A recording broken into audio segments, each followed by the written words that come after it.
হামলার কোনো হুমকি নাই। এখনো আপনারা বাইরের কোনো কথায় কান দিবেন না। হামলার কোনো হুমকি নাই, সব কিছু ভালোভাবে তোমরা আপনারা তো শুনছেন, আমাদের ভাই বোনরা অলরেডি কিন্তু তারা বলছে। এখনো আপনারা বাইরের কোনো কথায় কান দিবেন না, আপনার বাইরের কথায় কোনো কান দিবেন না। এটা যেন ভালোভাবে এটা আপনাদেরও কিন্তু সবাই সাহায্য সহযোগিতা দরকার। এবার ধরেন যে আপনাদের আজকে কিন্তু একসাথে করতে অনেক সময় লেগে গেছে, বাট এটা যেসব ঠাকুর পূজা পরিচালনা করব সেই সময় কিন্তু আমাদের এত কন্ট্রোল করলে হবে না।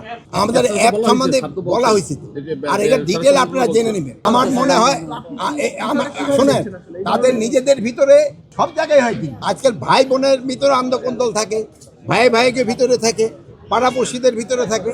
বাট এটা যেহেতু ধর্মীয় অনুষ্ঠান, এখানে কোনো আন্তঃকন্দল থাকবে না, সবাই একসাথে এটা উদযাপন করবে। কোনো বিভ্রান্তিকর তথ্য আপনারা ভাই বোনদের যারা উপস্থিত হয়েছেন সবাইকে স্যারের পক্ষ থেকে, আমাদের রমনা কালী মন্দিরের পক্ষ থেকে আপনাদেরকে শারদীয় শুভেচ্ছা।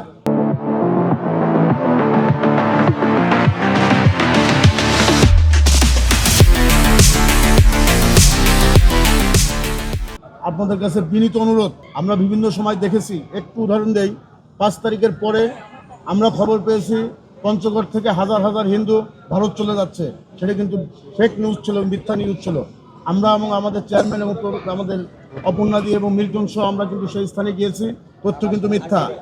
ভাইরাল হয়েছে পঞ্চগড়ের দেবশ্বরী মন্দির ভেঙে চুরমার করে ফেলেছে, গিয়ে দেখেছি কোনো কিছুই হয় নাই।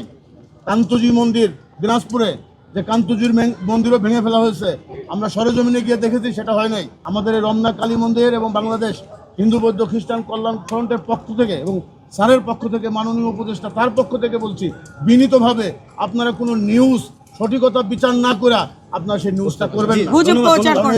এদেশ অসাম্প্রদায়িক বাংলাদেশ, দীর্ঘদিন যাবৎ হিন্দু মুসলমান বৌদ্ধ খ্রিস্টান একসাথে দেশে বসবাস করছে। দীর্ঘ 15 বছর পর আবার নতুনভাবে বাংলাদেশ, আগামীর বাংলাদেশ, সুন্দর বাংলাদেশের পথে আমরা কিন্তু চলছি।